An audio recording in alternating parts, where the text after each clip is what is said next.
नमस्कार दोस्तों, हमारे YouTube चैनल आध्यात्मिक ज्ञान टेक में आपका स्वागत है। इस चैनल के माध्यम से अध्यात्म ज्ञान प्राप्त करने के लिए इस चैनल को सब्सक्राइब करें, वीडियो को लाइक करें, शेयर करें तथा कमेंट करें।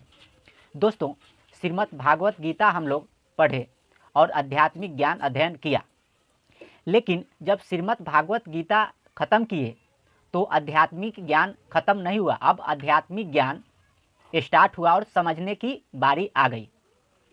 तो ये जो ब्रह्म भगवान हैं, ये 7 द्वीप के सृष्टि के मालिक हैं और हम लोगों को आध्यात्मिक ज्ञान समझने के लिए देव के डेजिनेशन को भली भांति जब तक हम लोग नहीं समझ लेते तब तक आध्यात्मिक ज्ञान समझने में कठिनाइयाँ उत्पन्न होती है और भ्रमित रहता है आदमी और समझ नहीं पाता है कि इतना सारा ग्रंथ है और इतने सारे अवतार हैं।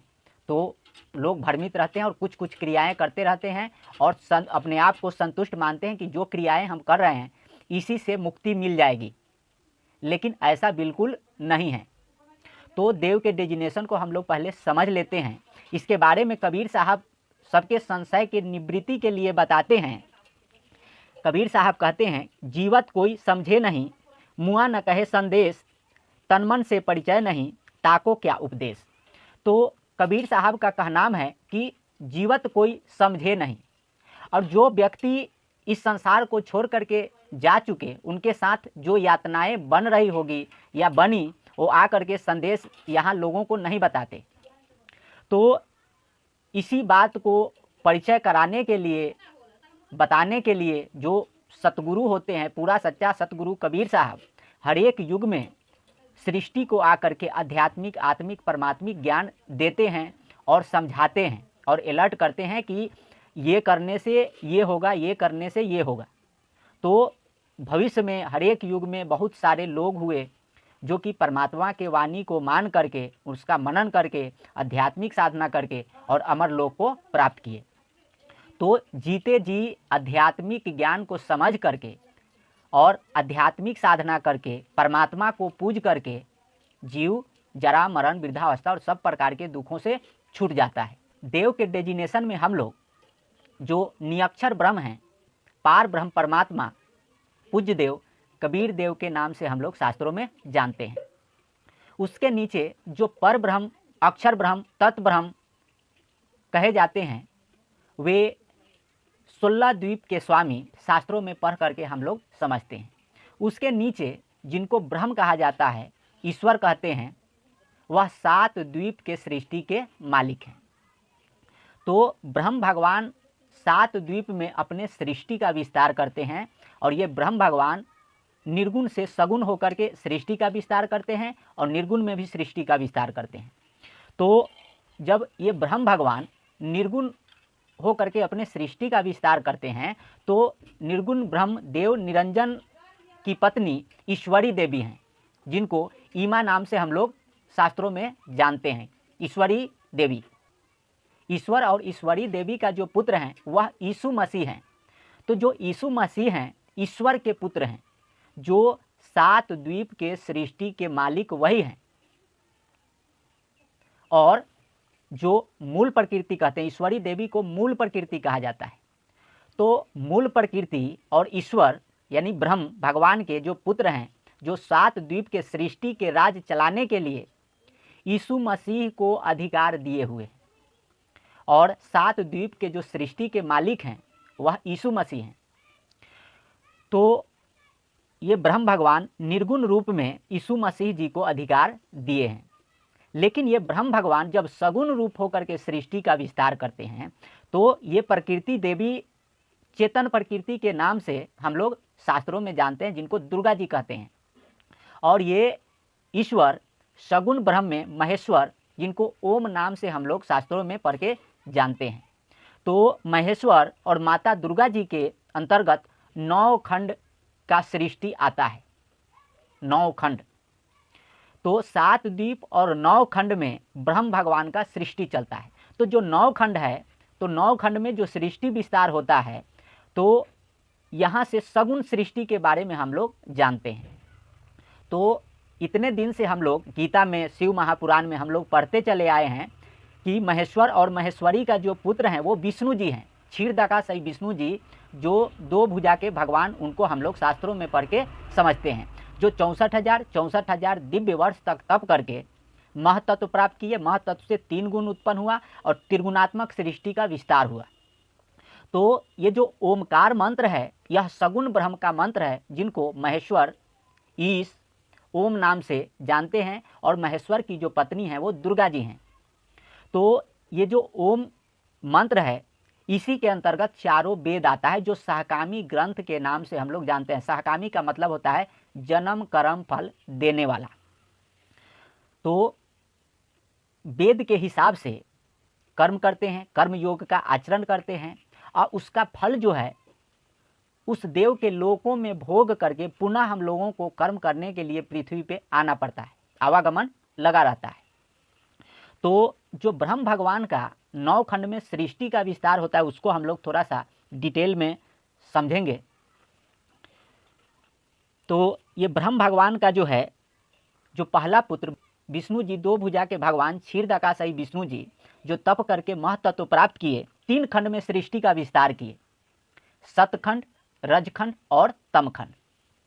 तो जो सतखंड में सृष्टि का विस्तार करते हैं उसको सुखसागर नाम से जानते हैं। तो इस पृथ्वी पे जो सुकृत कर्म करने वाले जो व्यक्ति होते हैं, जिसको उत्तम कर्म के नाम से हम लोग जानते हैं, तो उत्तम कर्म करने वाले जो भक्त होते हैं वह क्षीरदाकाशायी विष्णु जी के लोक में जाते हैं, अपने भोगों को भोगते हैं और पुनः कर्म करने के लिए पृथ्वी पे आते हैं। उसके नीचे रजखंड होता है, जिसको मध्यलोक गर्भोदकाशायी विष्णु जी के नाम से हम लोग जानते हैं। वह गर्भोदकाशायी विष्णु जी का लोकांतर पड़ता है।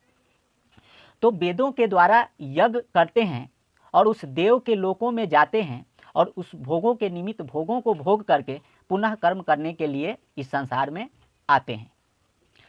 तीसरा है तमखंड। तो तमखंड से हम लोग जानते हैं अधः लोक, अधः माने नीचे के लोक, और गर्भोदकाशायी विष्णु जी का मध्यलोक और क्षीरदाकाशायी विष्णु जी का ऊर्ध्व लोक। तो तमखंड को अधः लोक के नाम से हम लोग जानते हैं, जो महाविष्णु जी का लोकांतर पड़ता है, जिसमें हम लोग ये वीडियो देख रहे हैं और वीडियो रिकॉर्ड कर रहे हैं। तो ये महाविष्णु जी का लोकांतर है। तो यहाँ जो कर्म करते हैं उसको, जिसको जैसा गुरु मिल गया वैसा ज्ञान आचरण करके कर्म करता है, और पुराणों के हिसाब से तीर्थ व्रत या जो कुछ भी कर्म करता है, ये सारे कर्म तमोगुणी में आता है, और तमोगुण का फल क्षणिक बताया गया श्रीमद् भागवत गीता में। तो अपने भोगों को भोग करके जीवात्मा अपने इंद्रियों को तृप्त करता है। तो यह तम खंड में ऐसा चलता है। लेकिन इस धरती पे एक प्रकार के लोग नहीं, यहाँ विविध प्रकार से कर्म धर्म आचरण होते रहता है। यहाँ गुरु भी, सतगुरु भी, जगत गुरु भी आते हैं, ज्ञान देते हैं, उसके हिसाब से भी कर्म होता है। तो यहाँ जिसको जैसा गुरु मिल गया उसके हिसाब से आचरण करता है, कर्म करता है, धर्म का अनुष्ठान करता है, उस लोक को प्राप्त करता है। तो ये सारी बातें हैं, लेकिन हम लोगों का जो पर्पस है, लक्ष्य है, गोल है, वो अमर लोक के तरफ है। क्योंकि जीवन के सूत्र में जन्म विद्या कर्म धर्म अर्थ काम और मोक्ष जो लिखते हैं, वहाँ नीचे हम लोग अमर लोक लिखते हैं। और जो अमर लोक है वह सदा अस्थाई है। वहाँ कोई पीड़ा नहीं, कोई संकट नहीं, कोई समस्या नहीं, कोई रोग नहीं, कोई बुढ़ापा नहीं, कोई मृत्यु नहीं। और वहाँ जाने के बाद जीव हमेशा हमेशा के लिए निश्चिंत हो जाता है, आवागमन के चक्र से रहित हो जाता है।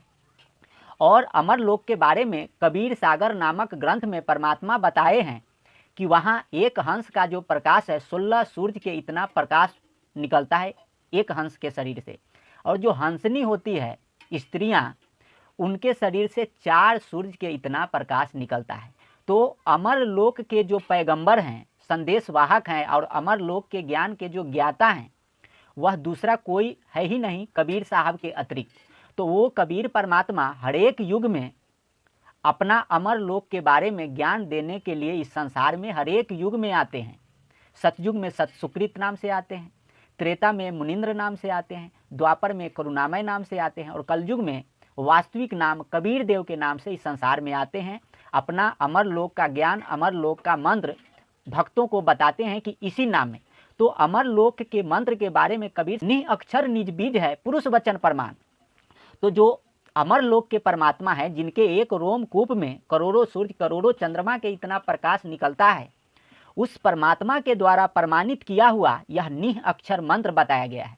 और इस निह अक्षर मंत्र के द्वारा यज्ञ कर्म और जो भी अपना धार्मिक अनुष्ठान करते हैं, यज्ञ करते हैं, यज्ञ के निमित्त जीवन जीते हैं और अपना समस्त कर्मों को समर्पण करते हैं, तो वो परमात्मा जो होते हैं, उस नाम के द्वारा जो यज्ञ होता है तो जीवात्मा के सारे जो कर्म होते हैं उसका नाश कर देते हैं, खंडन कर देते हैं और जीवात्मा को काल के बंधन से छुड़ा लेते हैं। इसीलिए उस कबीर परमात्मा को बंदी छोर के नाम से हम लोग जानते हैं।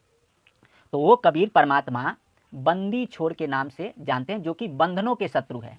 और ये जो ब्रह्म भगवान का लोकांतर है, जिनको ईश्वर कहते हैं, देव निरंजन करते हैं, ये सगुण और निर्गुण होकर के सृष्टि रचते हैं।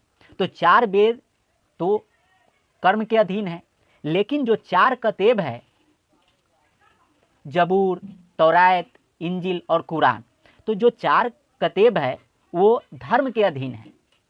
तो कर्म और धर्म, तो जो धर्म के हिसाब से आचरण करता है, धर्मार्थ करता है, वह ब्रह्म भगवान के शून्य क्षेत्र में जाता है, उनके द्वीप में भोगों को भोगता है और पुनः अपने धर्म का आचरण करने के लिए इस संसार में आता है। और दोनों साइड से जो गुरु होते हैं अवतरित होते हैं। तो जो देव निरंजन ब्रह्म भगवान हैं, उनकी पत्नी ईश्वरी देवी हैं, उनका पुत्र यीशु मसीह जी हैं। तो यीशु मसीह जी आते हैं और धर्म का आचरण सिखाते हैं, धर्माचरण कराते हैं और वो अपने हिसाब से अपने भक्तों का केयर टेक करते हैं। लेकिन जो परमात्मा का भक्त होता है, कबीर परमात्मा का भक्त होता है, वो भी धर्मशास्त्र को और ये वेद को पढ़ के धर्म का आचरण करता है और धर्माचरण करके, सुकृत कर्म करके और ये धर्म और कर्म का फल का त्याग करके, यानी ब्रह्म भगवान के अंतर्गत छोड़ करके निष्काम भाव से, तब जा करके वह जो जीव होता है अमर लोक में चला जाता है। तो ये नहीं कि कबीर परमात्मा के शरण में आ गए तो आपको सुकृत कर्म और धर्म का आचरण नहीं करना पड़ेगा, ऐसा नहीं है, करना पड़ेगा, कहीं उससे भी बढ़ चढ़ के करना पड़ेगा। तब जा करके परमात्मा और ये ब्रह्म भगवान के सानिध्य में जीवात्मा का जो भी युगो युगांतर से, जन्म जन्मांतर से जो अकाउंट होता है, संचित कर्म का, क्रियमान कर्म का, प्रारब्ध कर्म का, सबका फाइल जो होता है धर्मराय के पास, ब्रह्म भगवान देव निरंजन के पास होता है, लेखा जोखा, जिसके बारे में वह कुरान में सब चीज़ वर्णित किया गया है, जो कि हम लोग पढ़ के भली भांति उसको समझ सकते हैं। तो वो परमात्मा के सामने वो फाइल खुलता है और ये परमात्मा जो कर्म जितना बनता है उसका फाइल को क्रश कराते हैं और तब जा कर के जीवात्मा को परमात्मा अपने लोक में एंट्री कराते हैं। तो कबीर साहब कहते हैं कि जो जन मेरी शरण है ताका हूँ मैं दास, गेल गेल लाग्या फिरूँ जब लग धरती आकाश। तो ये ब्रह्म भगवान का जब तक सृष्टि रहेगा और परमात्मा के शरण में जीव आ जाता है, तो ये परमात्मा इतने दयालु हैं, इतने कृपालु हैं, परम कृपालु हैं। तो जब तक सृष्टि का प्रलय नहीं हो जाता, कबीर परमात्मा जीव के पीछे पीछे पीछे पीछे लगे रहते हैं और उसका जीव का उद्धार करते हैं। और परमात्मा के शरणागति होने से फायदा ये है कि जीव को कभी भी 84 लाख योनि का चक्कर नहीं लगाना पड़ता। जब भक्ति का माहौल बनता है, परमात्मा इस संसार में जब आते हैं, तो जो जीवात्मा होता है, कबीर परमात्मा के सतलोक में जीव रहता है, जो जिसका भक्ति कंप्लीट नहीं रहता वो। और जब परमात्मा आते हैं, भक्ति युक्त माहौल बनता है, तो जीव को मनुष्य शरीर में भेज दिया जाता है और जन्म लेता है और फिर वो जीव सुकृत कर्म का आचरण और धर्म का आचरण और परमात्मा से प्रेरित होकर के भक्ति के तरफ अग्रसर होता है। क्योंकि गीता में वो बात बताया हुआ है कि पिछले जन्म के प्रभाव से वो उस जीव को क्या किया जाता है कि प्रेरित किया जाता है, तब जाकर के वो तुरंत शीघ्र ही धर्मात्मा हो जाता है और सदा रहने वाले परम शांति को प्राप्त होता है। इस गीता में भगवान बताए हैं इस बात को। तो वो परमात्मा के द्वारा प्रेरित होकर के परमात्मा को समर्पण करता है और भक्ति करता है और मुक्ति को प्राप्त करता है। तो ब्रह्म भगवान के जो क्षेत्र में है, कर्मों का लेखा जोखा और धर्मों का लेखा जोखा चलते रहता है और धर्मशास्त्र कर्मशास्त्र ये 4 वेद और 4 कतेब ये ब्रह्म भगवान के अंतर्गत है। इसका आचरण करके सहकामी फल को भक्त प्राप्त करते हैं। ब्रह्म भगवान की तरफ से वेद और कतेब का आचरण करते हैं और सहकामी फल प्राप्त करते हैं। सहकामी का मतलब होता है जन्म कर्म फल देने वाला। तो 4 वेद और 4 कतेब ये जो ग्रंथ है ब्रह्म भगवान का सहकामी है, जन्म कर्म फल देने वाला है। तो जब हम लोग इस ब्रह्म भगवान के क्षेत्र से मुक्त होंगे तो ब्रह्म भगवान के क्षेत्र में 5 शरीर के द्वारा हम लोग चक्कर लगाए जाते हैं।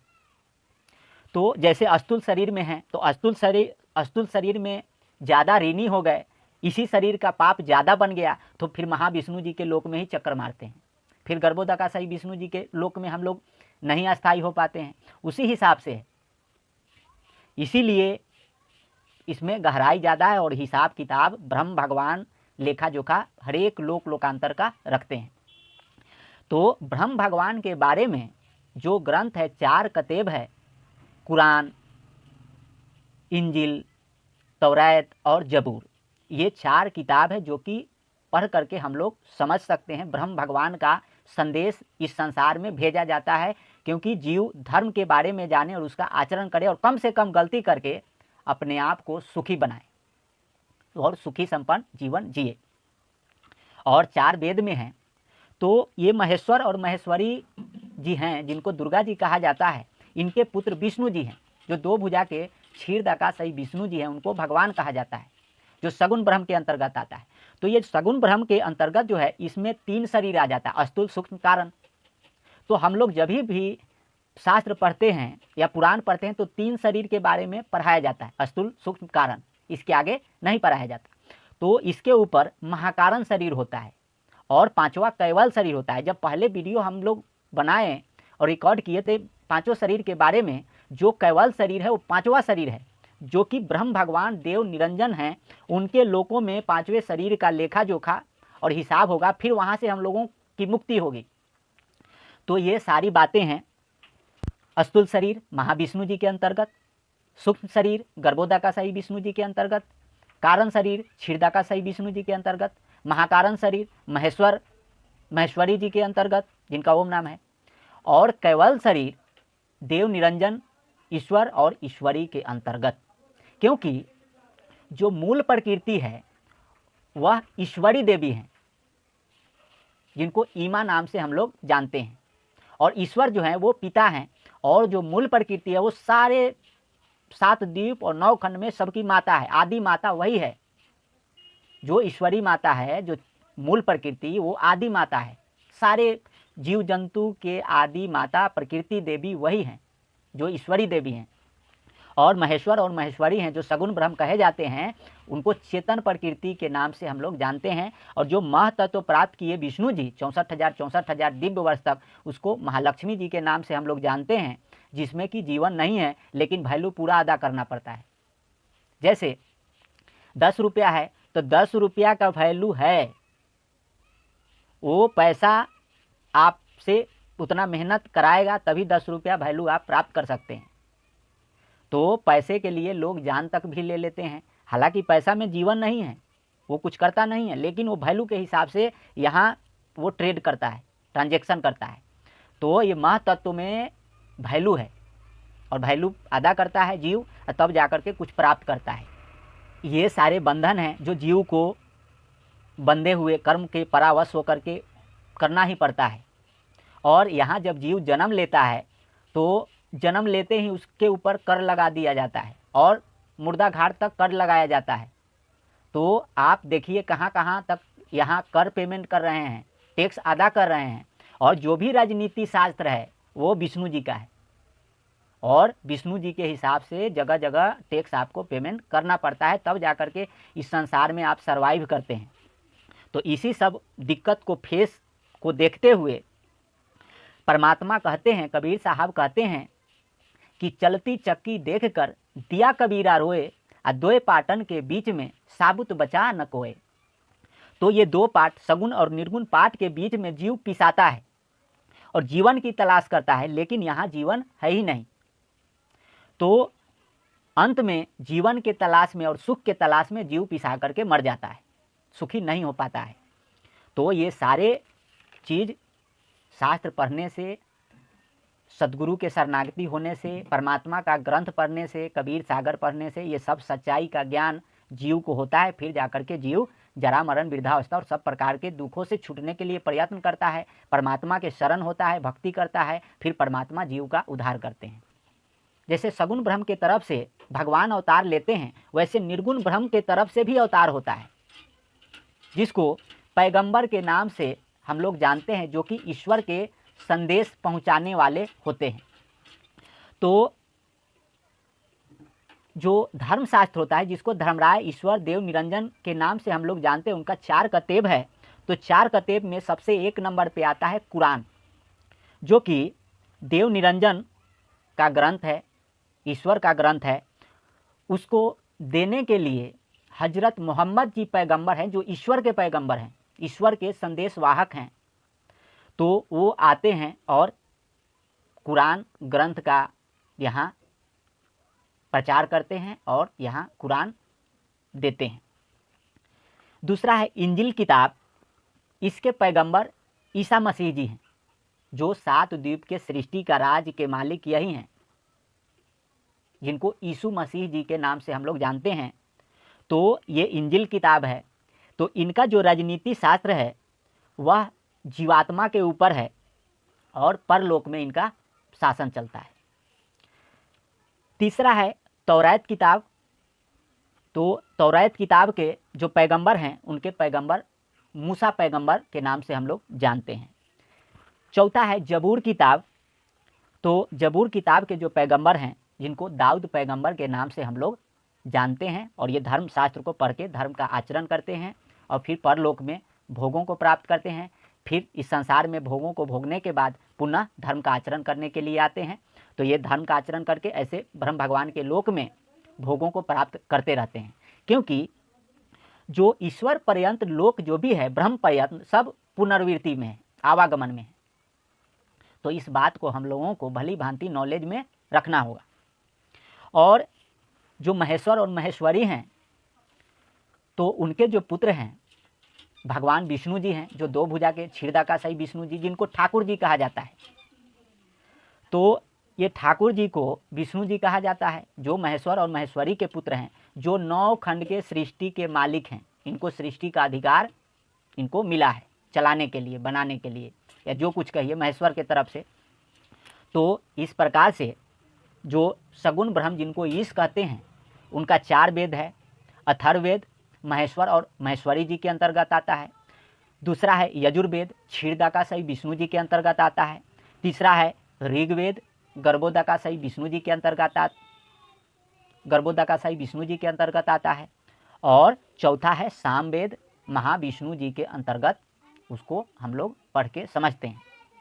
तो यह 4 वेद और 4 कतेब ब्रह्म भगवान के क्षेत्र में कर्म योग का आचरण और ज्ञान योग का आचरण करके जीव अपने भोगों को प्राप्त करता है, उसका आचरण करता है और अपना काम करता है। तो ब्रह्म भगवान के क्षेत्र में ये सारे चीज़ चलते रहता है और लोग आचरण करके अपना धर्म का फल, कर्म का फल प्राप्त करते रहते हैं, ज्ञान योग, कर्म योग का आचरण करते रहते हैं। लेकिन जो आध्यात्मिक संस्कार कराने के लिए जो पूरा सच्चा सतगुरु पार ब्रह्म परमात्मा निरक्षर ब्रह्म, जो 88,000 द्वीप के स्वामी मूल परमात्मा परम अक्षर ब्रह्म के बारे में ये 4 वेद, 4 कतेब में उसी को पूज्य देव बताता है। और वही परमात्मा पूजा चौका पे, पूजा स्थल पे पूज्य देव है और उसी की पूजा करने के लिए बताया गया है। लेकिन लोग अज्ञानतावश और तात्कालिक सुख प्राप्त करने के लिए, क्षणिक सुख प्राप्त करने के लिए परमात्मा को छोड़ करके अन्य देवताओं के पीछे हो लेते हैं और अपना जीवन नाश कर लेते हैं और विकर्म का आश्रय नहीं लेते हैं। तो निरक्षर ब्रह्म के नाम में समस्त सुकृत कर्म, चाहे जीवात्मा का जो भी अच्छा बुरा कर्म बनता है, उस नाम में समर्पित करने से और सुकृत कर्म करने से, आध्यात्मिक साधना करने से जो जीव होता है महेश्वर के लोगों को क्रस कर जाता है और आध्यात्मिक साधना करके अपना लेवल बढ़ा करके जीव जरा मरण वृद्धावस्था और सब प्रकार के दुखों से छूट करके अमर लोक को चला जाता है। तो परमात्मा का जो ग्रंथ है कबीर सागर नामक ग्रंथ के नाम से हम लोग उसमें परमात्म तत्व का ज्ञान अध्ययन करते हैं, जिसको परमात्मिक ज्ञान कहा जाता है। और ये ब्रह्म भगवान का आत्मिक ज्ञान है, ब्रह्म भगवान का आध्यात्मिक ज्ञान है। और जो पर ब्रह्म है, जिनको 16 द्वीप के स्वामी हम लोग कहते हैं, उनका आत्म ज्ञान है। तो आध्यात्मिक ज्ञान ब्रह्म भगवान के अंतर्गत, आत्म ज्ञान पर ब्रह्म भगवान के अंतर्गत और परमात्म ज्ञान पार ब्रह्म नियक्षर ब्रह्म कबीर देव के अंतर्गत हम लोग पढ़ के समझते हैं और फिर अपना कल्याण करते हैं और आध्यात्मिक साधना करते हैं। लेकिन फाइनल बात ये हम लोगों को भली भांति नॉलेज में होना चाहिए कि जब तक हम लोग आध्यात्मिक साधना नहीं करते हैं तब तक महेश्वर के लोगों को क्रश नहीं कर सकते। तो आध्यात्मिक साधना करने वाले जो लोग होते हैं वे महेश्वर के लोगों को क्रश कर जाते हैं और अपने आप को सुखी बनाते हैं। तो आध्यात्मिक साधना ही करना चाहिए तत्वज्ञान के आधार पे। और ये जो 4 वेद है, 4 कतेब है, वह सहकामी ग्रंथ है। धर्म का आचरण, कर्म का आचरण, ज्ञान योग का आचरण, कर्म योग का आचरण करके जीव धर्म कर्म का फल प्राप्त करता है, भोगता है और आवागमन में भटकते रहता है।